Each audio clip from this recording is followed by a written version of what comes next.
The official policy of the United States government that there are only two genders, male and female.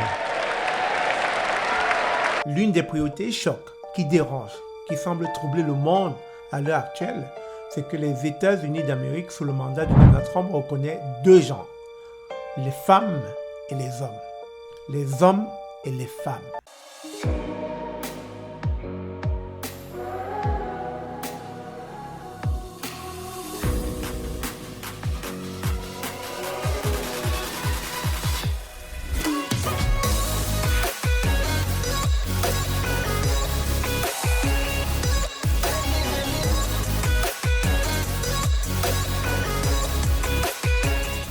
Bonjour, bonsoir. Bienvenue sur la chaîne de l'immigration et de l'entrepreneuriat. Si c'est la première fois que tu arrives sur cette chaîne, mon nom est Stéphane Chouapi.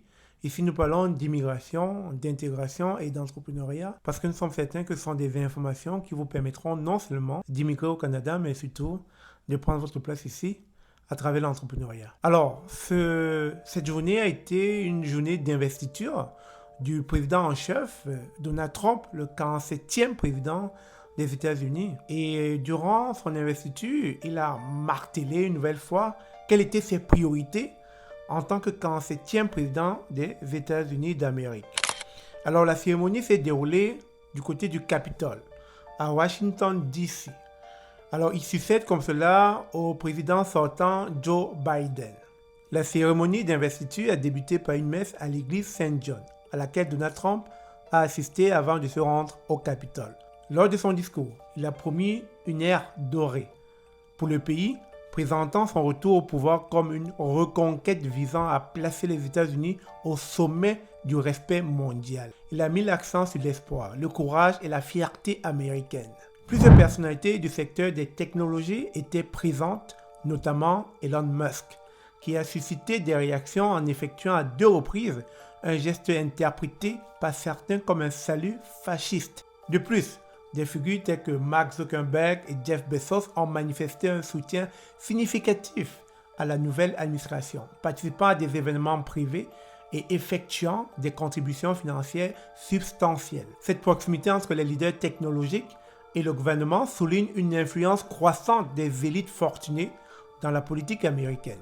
Dès son entrée en fonction, le président Donald Trump a signé plusieurs décrets dont le retrait des États-Unis de l'accord de Paris sur le climat et l'annonce de la déportation de millions de criminels sans papier. Ces mesures marquent une rupture significative avec les politiques de son prédécesseur et indiquent les priorités de son administration pour les années à venir. Avant de vous faire suivre la vidéo, je tiens quand même à vous faire passer quelques priorités principales de son allocution durant son investiture. Alors, il veut renforcer la sécurité au niveau des frontières américaines.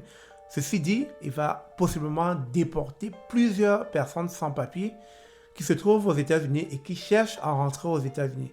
Et très rapidement, on n'a pas le choix, quand on est au Canada, de suivre ce qui se passe chez le voisin américain parce que, qu'on le veut ou pas, notre politique est influencée par ce voisin-là. Et je suis sûr et convaincu que les 40 millions de Canadiens étaient scotés devant leur écran durant cette investiture pour savoir qu'est-ce qu'il adviendra concernant les taxes douanières. L'une des autres priorités de Donald Trump, c'est de protéger les travailleurs de l'industrie automobile américaine. Et les autres priorités, c'est d'imposer les droits de douane aux pays étrangers pour enrichir les citoyens américains. Et aussi, Donald Trump a martelé.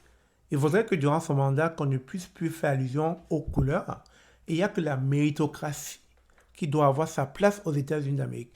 Si vous avez le mérite, vous serez reçu. Il ne sera plus question de blanc, noir, etc. Il sera question de méritocratie. Et pour finir, l'une des priorités choc, qui dérange, qui semble troubler le monde à l'heure actuelle, c'est que les États-Unis d'Amérique, sous le mandat de Donald Trump, reconnaissent deux genres, les femmes et les hommes. Les hommes et les femmes. Sans plus tarder, je vous laisse donc suivre la vidéo. Vous allez voir tous les différentes priorités qu'il a citées durant son allocution. Ça va vous donner une bonne idée de ce qui se présage à l'horizon durant le mandat de Donald Trump. Et vous le savez, nous, Canadiens, on n'a pas le choix que de suivre la politique américaine parce que s'ils décident de nous taxer au niveau des tarifs douaniers, alors ça va faire très mal à notre économie. On n'aura pas d'autre choix que de subir. Sur ce, merci encore. Je vous laisse sur la vidéo. On se dit à très bientôt. Je vous aime.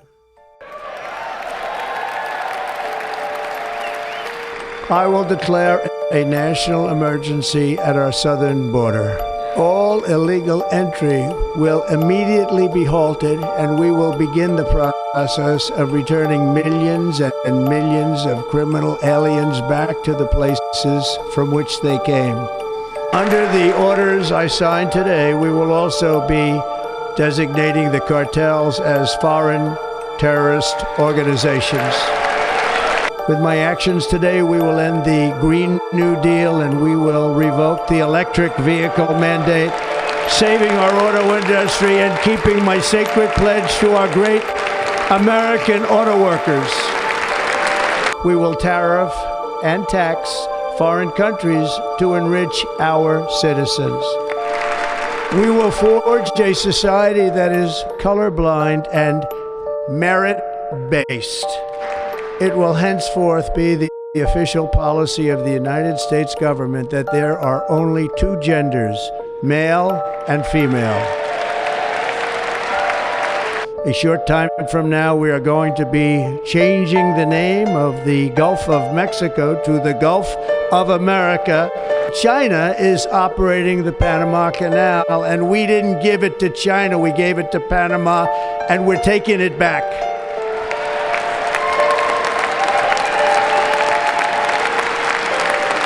We will dream boldly, and nothing will stand in our way because we are Americans. The future is ours, and our golden age has just begun. Thank you. God bless America. Thank you all. Thank you. Thank you very much.